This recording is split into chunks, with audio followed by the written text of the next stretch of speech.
You ever had a friend recommend a TV show to you and they say, it's really good, it takes the first season to get going, but after that it's brilliant, and you think to yourself, I don't want to wait that long. We don't want that for our role-playing game. We want to be fun and exciting and investing people from our first session. And I'm going to show you how we can do that using a trick I learnt from master magician and show guru Jeff McBride.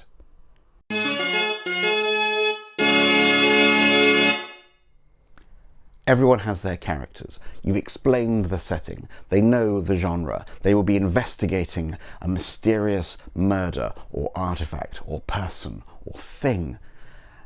And we then start with them at home, reading about it, or getting a phone call, or looking at a bulletin board, or seeing a wanted poster.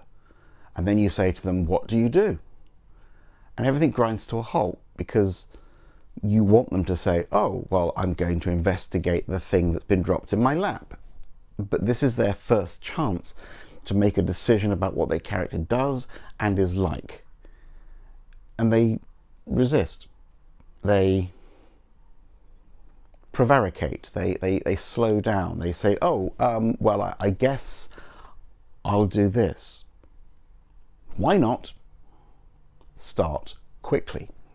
In the Star Wars film episode 4, A New Hope, which people my age think of as Star Wars, the action starts in the middle of a space battle. There are guns blazing. There is a ship in danger, fleeing a foe. We, watching it for the first time, didn't know who was who. And we were away from the action that was going to be the bulk of the film. We were watching the people in the white clothes being menaced by the mysterious guy in the black clothes. Who is he? What is his deal? Is he a robot? It starts in the action. And this is what's called an in media res beginning. It's a way in films and in books to get something out there straight away so you can get on with the story. A lot of books will have a prologue. A mysterious figure is working through the night. Are they going to be on the side of good or the side of evil? We'll find out later when the story gets to them. But for now, just know things are going on. A few years ago, I sat down for some mentoring with the Las Vegas magician and head of the School of Magic and Mystery, Jeff McBride. Jeff wrote this book, Show Doctor, an absolute gold mine of advice for magicians on how to improve their game. And it's got some things in here which I think can also improve our game as game masters. The main thing I got from him, which I've never ever forgotten, is this. The template for the perfect trick is also the template for the perfect routine, is also the template for a perfect show. I think it's also the template for a perfect role-playing game, and it might even be the template for a perfect YouTube video. And the template is this. A wow, impressive start. A slower, lyrical middle, taking them on a journey, and an ending that leaves them wanting more. How do we use that in an adventure? Well, it's very simple. We start with the action, not the preparation for the action, not the call to adventure. We start in the adventure. Doesn't have to mean the middle of a big gunfight. It could be the aftermath of that. It could be you're pulling yourselves out of the wreckage of the zeppelin crash. It could be you're going 90 miles an hour, evading the cops. It could be you're halfway through a fight and you realize that last arrow took out your healing potion. But we start with things going on. And that way the characters don't have time to go, oh, well, I think I'm going to bring this with me, or can I pack that, or on the way there, or worst of all, I don't really want to go to the spooky old house in the middle of the night, so my character is going to stay at home and watch television because they're already there. Then the slow lyrical middle. Chance to catch our breath. Now that the initial action is over, which has possibly thrown these people together, now they can introduce themselves. In the middle of a fight, if both doors of the cabin burst open and everyone rushes in to save themselves from the werewolf, and they barricade the doors and they're firing the guns out the windows, they're not going, "Hi, by the way, my name's Barry, I work at the newsagents. Oh yeah, hi, yeah, I'm Sheila, I'm from the school."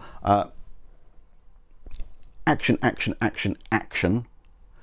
Calm. Oh, by the way, who are you guys? And then an ending that leaves them wanting more. I've talked about this before. This is the perfect way to do it. A cliffhanger. Starting with the action reduces character choice, reduces player choice, but it balances that very well, I think, by getting straight into the rules. If you're starting with a fight, that's the combat rules. If it's a car chase, it's the car chase rules. If they're pulling themselves out of a crash, then you can just decide people are hurt and you can explore what the healing options are. It makes the world gritty, perhaps, realistic, maybe, but immediate. They're right there, it's happening right now. It also reduces the possibilities of the players saying, well, my character wouldn't do that, because we're starting the game with it having been done. And another important thing this does is it positions the characters within the story. They are not bystanders. They are not, unless you want them to be, morally grey or neutral. They are the heroes. Okay, let's start the session. Everyone's got their characters? Brilliant. You're wiping the soot from your eyes as you look back down the hillside at the burning remains of the village. Next to you, finally asleep, are the orphans that you rescued from the orphanarium. You exchange glances with your fellow impromptu firefighters and think to yourself, who are these people? Now let's go around and introduce ourselves, and we'll start with you, Dave. Who is your character? What do they look like?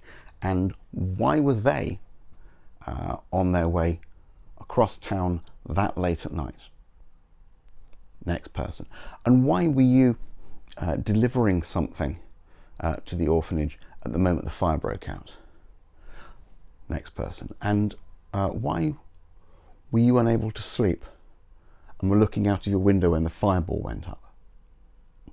So a wow start that promises action, a lyrical middle where we explain things and get to know what's going on, and an ending that leaves them wanting more. That leaves you wanting more, I hope. Because if you've watched this far, you're probably going to want to watch another of my videos. Maybe about cliffhangers or backstory. There's going to be one of them up here. And if you have enjoyed this, then do please like and subscribe. But more importantly to me, please give this a go. Try this out. And then come back and let me know in the comments how it went. Thank you for watching.